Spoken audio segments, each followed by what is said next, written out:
বদরুল ইসলাম লিখেছেন, আসসালামু আলাইকুম ভাই, I received my asylum decision on 8th October from my solicitor. It was a refuse. However, after I had seen the decision letter, it shows that the decision was made on 6th June 2025 and my right to work is gone. What is to say? What is to show? My solicitor said to me that he received the decision on 8th October when I asked him about this. Okay, is there any other part of this question or that's it? আমি যেটা বুঝতে পারছি বদরুল ইসলাম সাহেব, তাহলে হচ্ছে যে আপনার solicitor সাহেবের কাছ থেকে একটা এভিডেন্স, দুটো এভিডেন্স নিতে হবে। এক হচ্ছে একটা লেটারের মধ্যে উনি বলবেন, ওনাদের লেটার হেডে ওনাদের প্রিন্সিপাল সলিসিটর যদি লিখে দেয় সবচেয়ে ভালো হয়, যিনি কোল্প কোফা বা ওই সলিসিটর ফার্মের প্রধান ব্যক্তি, সেই যে পার্সন, যে আমরা আমাদের ইমেলে এত তারিখে রিসিভ করেছি, এইটা আমরা কনফার্ম করতেছি, আমাদের ইমেলে এই তারিখে 8th of October তারিখে রিসিভ করেছি, এই ডিসিশনটা আমরা এটা কনফার্ম করতেছি। এইটা প্লাস হচ্ছে ওই যে ইমেলটা যে রিসিভ হয়েছিল সেই ইমেলটার একটা প্রিন্ট আউট বা একটা পিডিএফ ভার্সন, মানে একটা সফট কপি, এটা সেভ করার কপিটা আর কি, ওইখানে যাতে ডেমনস্ট্রেট করা যায় যে ওটা 8 তারিখে ওরা সার্ভিস করেছে।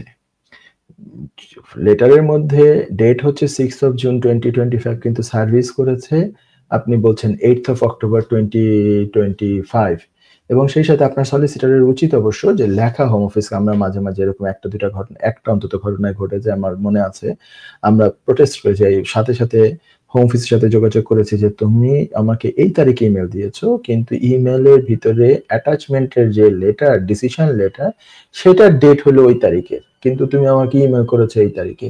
তো আমাদের জন্য ডিফিকাল্টিস হচ্ছে যে কোর্টে প্রুফ করা যে আমরা অন টাইম অ্যাপিল করতেছি। তো তুমি আমাকে এই ডিসিশনটা রিসার্ভ করো, আবারও সার্ভ করো লেটারের মধ্যে কারেক্ট ডেট দিয়ে যেই তারিখে দিচ্ছ, তাহলে এটা প্রবলেমটা রিজলভ হয়ে যাবে। তো তারা ওইটা আবার রিসার্ভ করে সেই তারিখ ঠিক করে, তো এইটাও একটা অপশন। তো আপনার সলিসিটর সাহেব এখনো লিখতে পারেন। আর 8 তারিখে যদি হয়ে থাকে, 8ই অক্টোবরটাই ধরে নিলাম আপনার ডিসিশনের ডেট, কারণ ডিসিশনটা হচ্ছে গিয়ে কি, এটা একটা কেস ল আছে, কেস ল এর নাম হচ্ছে সাইড ভার্সেস এসএসএসডি। সেই কেস ল হচ্ছে যে কোনো ডিসিশন হোম অফিস যদি নেয়, সেই ডিসিশনটা সার্ভিস করতে হবে, মানে ক্লায়েন্টকে, অ্যাপ্লিকেন্টকে পৌঁছাতে হবে, অথবা অ্যাপ্লিকেন্টের রিপ্রেজেন্টেটিভকে পৌঁছাতে হবে। ইমেলের মাধ্যমে পৌঁছালে পৌঁছাতে পারে, অথবা পোস্টে পৌঁছাতে পারে।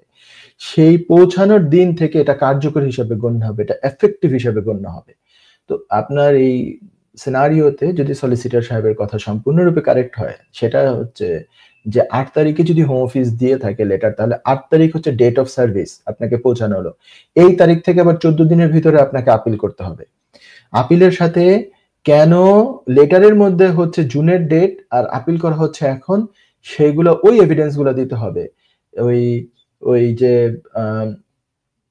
লেটার দিতে হবে সলিসিটর ফার্ম থেকে, এবং হচ্ছে যে এভিডেন্স দিতে হবে, ইমেলের প্রিন্ট আউট দিতে হবে, যেখানে দেখা যাচ্ছে যে 8 তারিখে এই লেটারটা এসছে।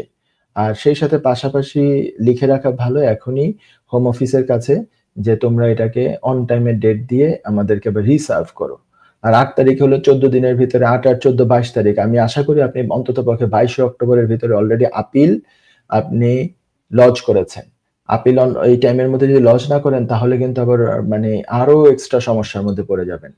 আচ্ছা, সেকেন্ডলি আপনি আরো বলেছেন আপনার রাইট টু ওয়ার্ক চলে গিয়েছে। রাইট টু ওয়ার্ক যদি এইভাবে হয়ে থাকে যে 8 তারিখে সার্ভিস করা হয়েছে এবং পরবর্তী 14 দিনের ভিতরে আপনি আপিল করেছেন, এবং আমি অন্যান্য কথা যেগুলো বলেছি সেভাবে করেছেন, তাহলে আপনারা রাইট টু ওয়ার্ক ঠিক করার জন্য, রাইট টু ওয়ার্ক হয়তো আপনি চেক করে করে পাচ্ছেন না, আপনি রাইট টু ওয়ার্ক ঠিক করার জন্য একটা প্রি অ্যাকশন প্রোটোকল করতে পারেন।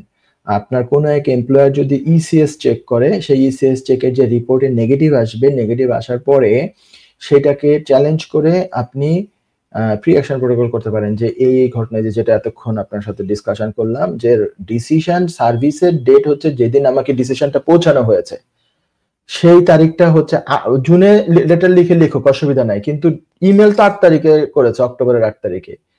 লেটার কত তারিখে লিখেছে সেখানে এই কোর্ট এটা দেখবে না, দেখবে হচ্ছে কবে তাকে পৌঁছানো হয়েছে।